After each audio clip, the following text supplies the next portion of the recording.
It's Thursday, or actually it's Wednesday evening, because I had a video idea for tomorrow, but I think I don't have any time to film tomorrow, so I thought I should record something today, just in case. So if you see this now, then I'm sorry, this video will probably be very random again, because I don't actually have anything to say. So I thought I'd start with your video, because I didn't guess any of the books except for The Catcher in the Rye. But honestly, 1-star Goodreads ratings is just the best thing when you're bored. It's better than reading The Catcher in the Rye, honestly. However, I had the idea of including some random location changes because this is probably the most exciting thing that will happen in this video. So I really need to come up with a topic for this. And the idea was that I could talk about something that I'm very passionate about at the moment, because I know that you also get randomly passionate about basically anything.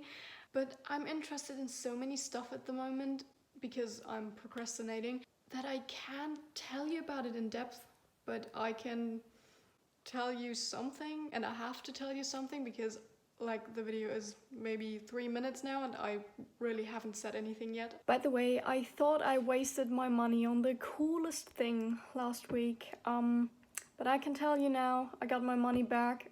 It was a lot of money, it was actually really a lot of money, but I tried to book a cameo of Scott Evans saying something very specific that I could have included in the video, but he didn't say it. He declined my request. I got my money back, so there's no Scott Evans video for you. I'm sorry. So one of the things I'm really interested in is, funny enough, actually something I'm writing a part of my term paper on. It is about a social worker who lived during the Nazi regime, and her name is Irina Sandler.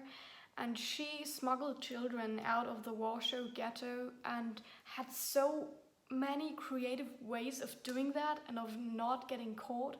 And she was literally a huge hero, and I know why my professor is so passionate about this topic. And I don't know, I just really felt that. And then I read some stuff and I saw documentaries, and I was actually excited about the topic, which is just great.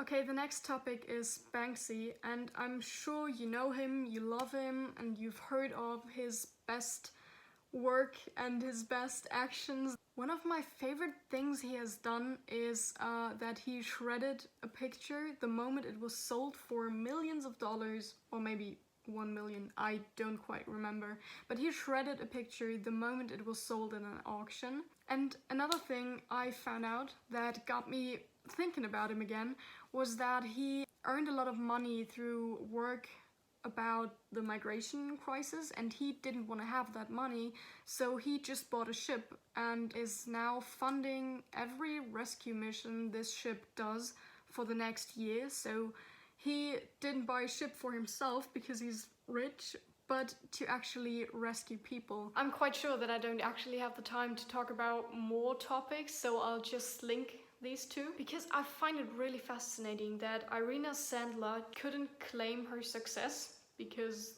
the Nazis would have killed her, and Banksy just doesn't want to get credit for his work. He stays anonymous on purpose, and I find that so fascinating that there are people who do great things, who are amazing artists, or who just have great political opinions and do huge things for our society, and they don't want to, or they can't claim that success for themselves. I find that so fascinating. I kind of have, I wanted to say Peter Pan vibes, but I'm talking about Robin Hood. I'm talking about Robin Hood. Well, I don't know how I thought it was Peter Pan who stole from the rich and gave to the poor. That's it, I ran out of locations. So this is the glorious last location with bad lighting, and I'm sitting on my knees, which are hurting. But Laura, I hope you have a great rest of the week, and I will see you again on Tuesday.